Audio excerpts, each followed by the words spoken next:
Hello and welcome to part 2 of ranking every single best roller coaster from each manufacturer. I'm going to stop you right there. In case you missed part 1, there's an annotation or something, whatever it's called, in the top right corner of the screen. Give that a click and watch part 1 first, unless you don't care about the manufacturers mentioned previously. Now, if you're unfamiliar with how I ranked them in the last video, I effectively ranked them based on how many credits each manufacturer makes up my total credit count. For each manufacturer, I'll be telling you what my favorite roller coaster that I've been on from that manufacturer is. Along with that, if Captain Coaster has a favorite, then I'm going to be featuring that too. With all of that out of the way, let us get right into it. We're going to be carrying that momentum into the top 10. We have a two-way tie between GCI and SNS, both manufacturers making up 11 of my credits, but we're going to talk about GCI first. My pick from GCI being Mystic Timbers at Kings Island. Does Mystic Timbers really need an introduction at this point? Weaving in and out of the woods, you're super low to the ground. This ride contains all of the classic GCI goodness turned up to 11. This ride makes for a legendary night ride, and I mean legendary. Not only did I pick Mystic Timbers for my favorite coaster from GCI, so did Captain Coaster.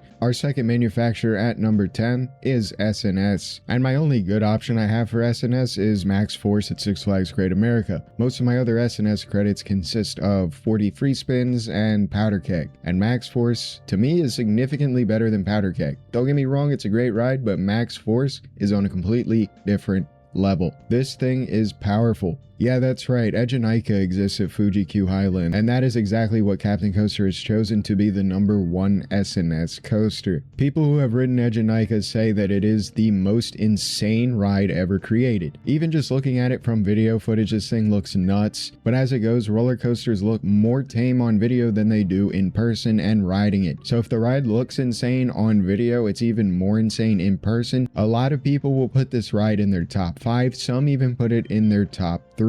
Japan is a country I really want to visit, so riding Egenica seems very likely for me. It's just a matter of when. Coming in at number 9, we have Zierer, making up 12 of my credits. My favorite Zierer and Captain Coaster's favorite Zierer, we share the same opinion here, is Verbolten at Busch Gardens Williamsburg. Before Hagrid's existed at Universal, I thought Verbolten was easily, hands down, my favorite family coaster I've ever been on. Especially with the refurb that it's getting, the theming is really good for a family coaster. I'm assuming not everyone has been on this ride, so I'm not going to explain everything that happens on the ride, but just know that this ride is filled with surprises. Moving on to number 8, we have E&F Miler. Surprising, I know, making up 13 of my credits. Prairie Screamer at Trader's Village / Prairie Playland. I just picked up this brand new credit a couple weeks ago when I went to Texas, and I made it a point to visit here because this is my 3rd visit to Texas, and I missed out on it every single time because this place is only open on weekends. It's a lot better than it looks, trust me.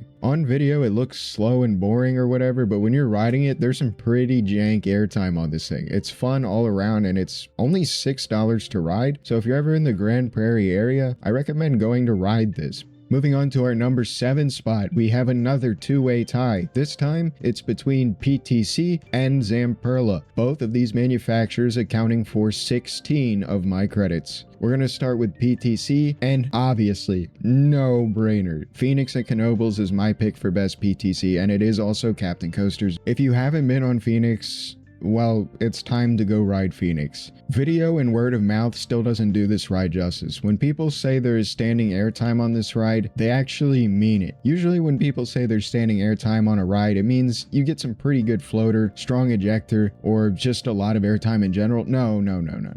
With Phoenix, the only thing stopping you from standing completely vertical is the buzz bar that's about maybe 4 inches above your lap. The only time something is touching your lap is when you're getting standing airtime on the brink of flying out of the ride. Some people will call this ride overrated, but I call this ride legendary. It's worth the price, and I gotta say something. Phoenix has some of the best operations on any coaster I've ever seen, hands down. I'm talking 40 to 45-second dispatches. I have never seen that before. And now we move on to the tie with PTC is Zamperla. My favorite is Top Thrill 2 at Cedar Point. Even without the intense 0 to 120 hydraulic launch that got you over the top hat in the first try, the swing launches are still fun, and going up that backward spike, it feels like you're ascending into heaven. The ground just goes away and away and away. You wonder when you're gonna stop. You just keep going up. The fact that you are looking down on a 300-foot drop tower, it's an insanely good ride, and it's worth the trip to go to Cedar Point alone. Moving on to our sixth spot, we have Premier Rides making up 17 of my credits, my pick being Mr. Freeze at Six Flags Over Texas. I unfortunately missed out on Batman and Robin at Great Adventure, but Mr. Freeze is basically the same thing as that,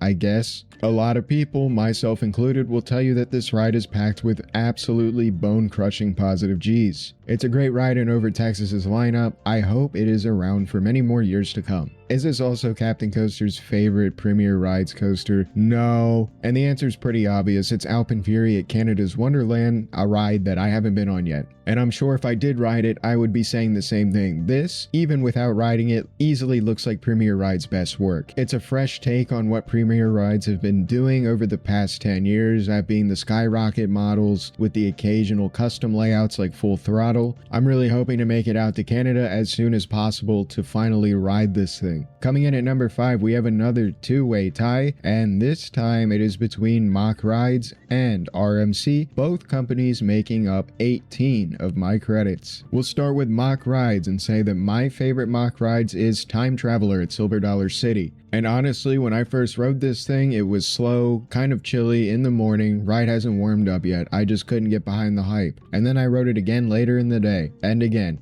And again, and again. Moral of the story, I love this ride a lot. No matter where you sit, this ride is insane. But if I were to pick, I would recommend sitting towards the back, facing backwards. If we can get more full circuit dynamic layouts with the Mach Rides Extreme Spinner, that would be very much appreciated. Captain Coaster's pick for Mach Rides is Ride to Happiness at Plopsaland, Belgium. This comes as a surprise to no one, but I haven't been on this ride either, but people who have been on it obviously have boosted this ride well past Time Traveler. This ride was also featured in my ranking European countries by their best coaster, and it actually placed number 2. Pretty much everyone has this as either their number 1 coaster of all time or number 1 bucket list coaster of all time. Now we're moving on to RMC, and this one was probably the hardest pick of the entire list. RMC has so many good candidates. I was tossing and turning between the likes of Air Force One, Steel Vengeance, Wildcat's Revenge. I just had no idea which RMC to pick. Just going back and forth in general, I finally settled on Iron Gwazi at Busch Gardens, Tampa. Iron Gwazi is unrelenting from start to finish. It doesn't have that mid-course brake run, so this ride is completely uninterrupted airtime, snappy transitions, and just total chaos. This ride absolutely rips through its course. The reason I didn't pick Steel Vengeance is because it has the mid-course brake run, and every single time I've been on Steel Vengeance over 4 visits to Cedar Point, the mid-course brake run was turned on and slowing the train quite a bit. I completely understand why people would pick Steel Vengeance over Iron Gwazi, but contrary to what people are saying on Captain Coaster, I am not picking Iron Gwazi to be different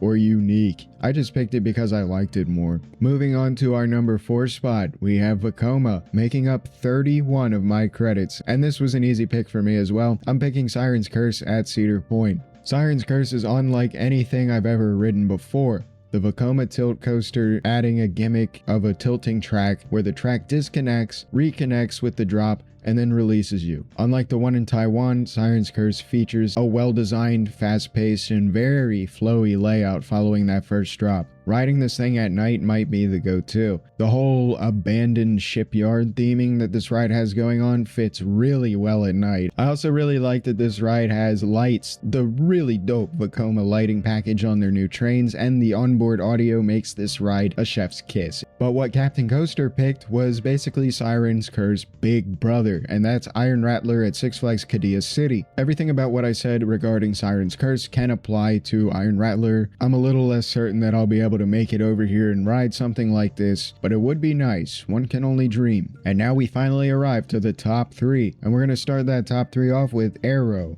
making up 32 of my credits, my favorite and Captain Coaster's favorite being X2 at Six Flags Magic Mountain. This ride's super disorienting, you have no idea what's up, what's down, what's left, what's right. It is one hell of an experience, and this is a lot of people's bucket list coaster because of it. I will say aerodynamics went out with a bang with X2, even if this was the ride that ultimately destroyed them. At number 2, we have Intamin, making up 33 of my credits, my favorite Intamin being El Toro at Six Flags Great Adventure. This one was kind of tricky. It was either going to be this or Pantherian at King's Dominion, and I picked El Toro for the simple fact that, especially after the retrack, this thing is infinitely more re-rideable than Pantherian. El Toro is running better than ever with the new retrack, the airtime hits just as hard, and without a doubt El Toro features my favorite first drop on any coaster I've ever been on. You feel like a Looney Tunes character when they run off a cliff and their body leaves but their head stays. That's what El Toro's first drop feels like. El Toro had a chance to be Captain Coaster's favorite Intamin, but alas, that title goes to Falcon's Flight at Six Flags Qiddiya City. Not only is this Captain Coaster's favorite Intamin, but this is also the #1 coaster worldwide. This is just a ridiculous ride. This ride is orders of magnitude bigger than the previous largest coaster. This ride is so absurd that when it got announced, no one actually thought this would even get built. But it did, and people have ridden it, and people have given their reviews on it, and that is why it is Captain Coaster's favorite Intamin. And finally, we make it to the end of the list with